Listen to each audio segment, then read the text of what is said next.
there. First, the extraordinary standoff between a homeowner and a squatter. It's Julie's house, it's in her name and she pays the mortgage. But for more than 2 years, Teresa Smith has been living there, slowly destroying it. And unbelievably, not even police can kick her out.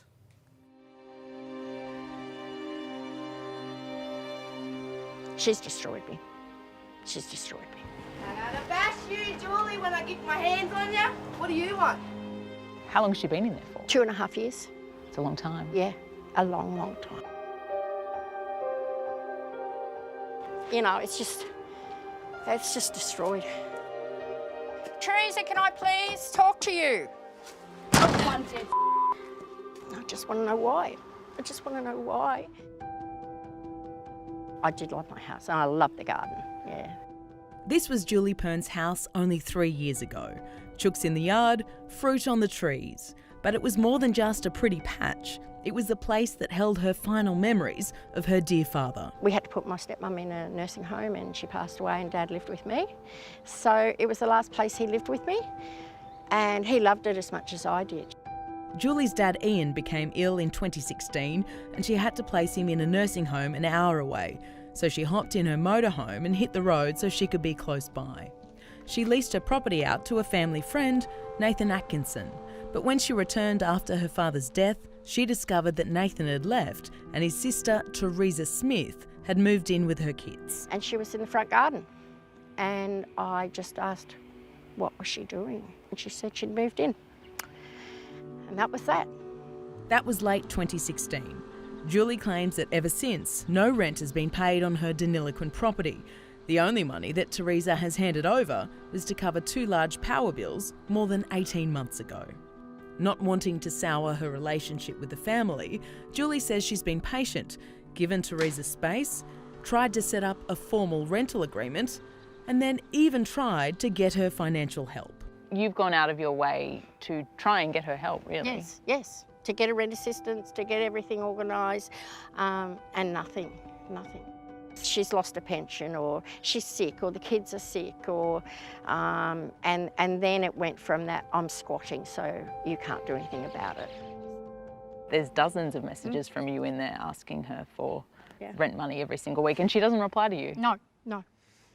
She just abuses me when I go there to get it. Throughout this entire period, Julie has continued to pay off her mortgage and pay the bills for her home. Good girl. Yay. In the meantime, with skin cancer and heart issues, Julie's health is failing her. And surviving on a pension, her financial health isn't much better.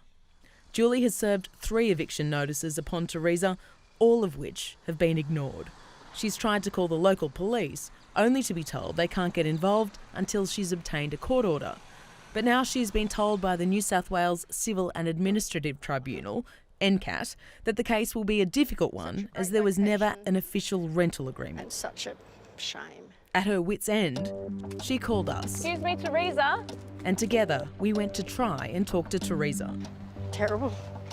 It's not fair. Not surprisingly, Teresa didn't want to speak to us. It's destroyed. The shed round the back's empty from all my tools, but have a look at the house. I'm gonna bash you, Julie, when I get my hands on you. What do you want? Teresa? Teresa, it's Alison Petrowski from A Current Affair. We just wanted to have a word to you about the property and what you're doing here. Teresa, I really need to move home. I'm not well.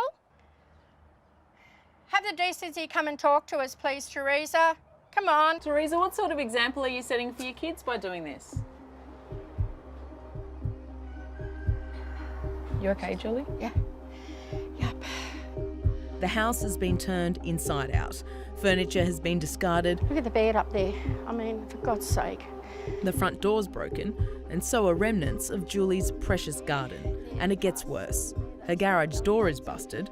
A car Julie left inside looks to be damaged. There's bags of trash lying everywhere. A used nappy in the driveway.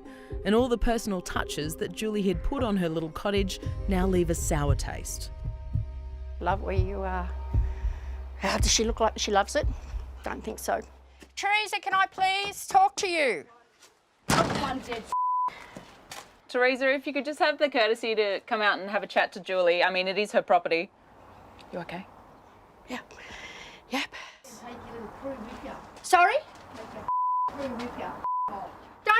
there. Teresa, just come out and see. Got a camera crew with you, Julie. So what? You're a little liar and you're a liar. What? You think you're in here? Julie, you're a liar. As far as she's concerned, she's got the rights and she's there.